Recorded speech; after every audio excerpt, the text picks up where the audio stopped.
Vous êtes la surprise de cette table ronde. On est vraiment très, très, très content de vous avoir, vous aussi, avec nous, stars vraiment du R&B. Et vous êtes vraiment très respecté pour tout ce que vous faites.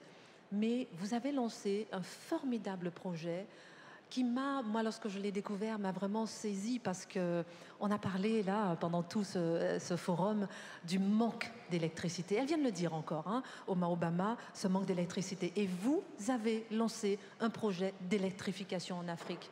Vous l'avez lancé dans 9 pays, vous venez de me dire que maintenant c'est dans 45 pays. Vous l'avez lancé il y a quelques mois et maintenant ça devient déjà un progrès énorme. Comment fonctionne ce projet? Comment est-ce que vous l'appliquez? Comment est-ce que vous allez avancer à aider les Africains à avoir de l'électricité? On voit que c'est vraiment crucial aujourd'hui. No, absolutely. Thank you. Oui, bien sûr. En fait, on se rend compte que on peut tellement faire. On parle toujours de ce que l'Afrique a et n'a pas, des besoins basiques.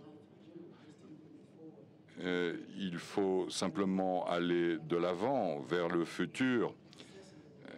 Et donc, sans l'accès à l'électricité, on peut absolument rien faire. Donc, c'est pour ça que, notamment vis-à-vis de la jeunesse, je me suis dit,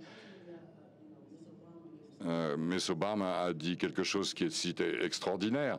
Je suis tellement d'accord avec elle sur beaucoup de sujets.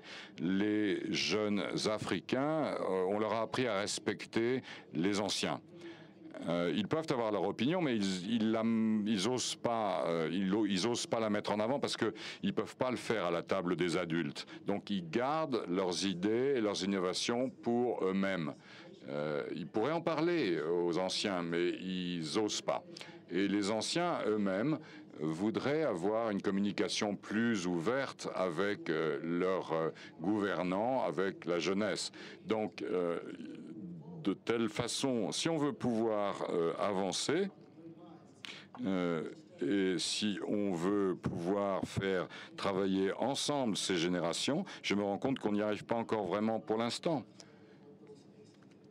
Donc, au niveau international, quand je voyage beaucoup, je peux pas faire de concert, par exemple, parce que je peux pas éclairer correctement la scène. Et à 2 blocs de distance, en fait, les villas superbes sont éclairées. Et moi, je peux pas éclairer la scène de mon concert. C'est débile. Donc, en tant qu'Africains, nous devons nous-mêmes nous construire.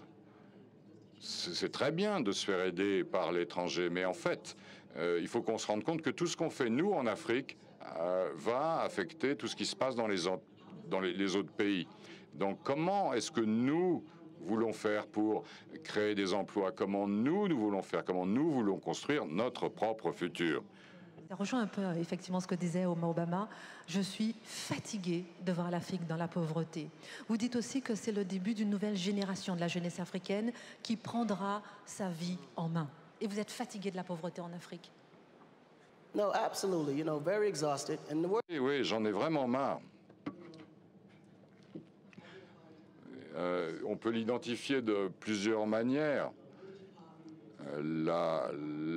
La pauvreté en énergie, la pauvreté en savoir, la pauvreté en nourriture. Donc si on peut augmenter notre niveau d'éducation, alors on avancera. 60% de la population de l'Afrique, ce sont des enfants. Donc c'est tellement clair que le futur, il est là. Et donc ce projet qui a commencé en janvier, on est en juillet bientôt et on est déjà dans presque 10 pays. Et nous voulons continuer à avancer afin que nous puissions augmenter le niveau d'éducation à travers l'accès, encore une fois, à l'électricité. Avec différents pays. Vous avez rencontré d'ailleurs les autorités locales et pour pouvoir signer des partenariats, vous financez justement l'arrivée de l'électricité dans les villages. C'est bien comme ça que ça fonctionne. Absolutely. Okay. Yes. So it all... Oui, ça vient de mon argent personnel au départ. Et puis ensuite, j'ai mis en place des partenariats avec des amis. et on voulait changer les choses. On ne voulait pas seulement créer les conditions du changement, mais on voulait que quelque chose se passe véritablement. Quelquefois, il faut 5 ou 10 ans pour que quelque chose se passe. Donc là, je me suis dit que la meilleure manière, c'est allons dans un village, dans un pays, choisissons quelques villages et qu'ils voient physiquement, rapidement ce qui se passe. Et là, on le voit évidemment, l'accès à l'électricité, ça se voit. Donc, et ça montre que les choses peuvent avancer. Et donc, on a créé des partenariats avec des investisseurs privés. Et tous les gens qui veulent venir nous rejoindre sont les bienvenus.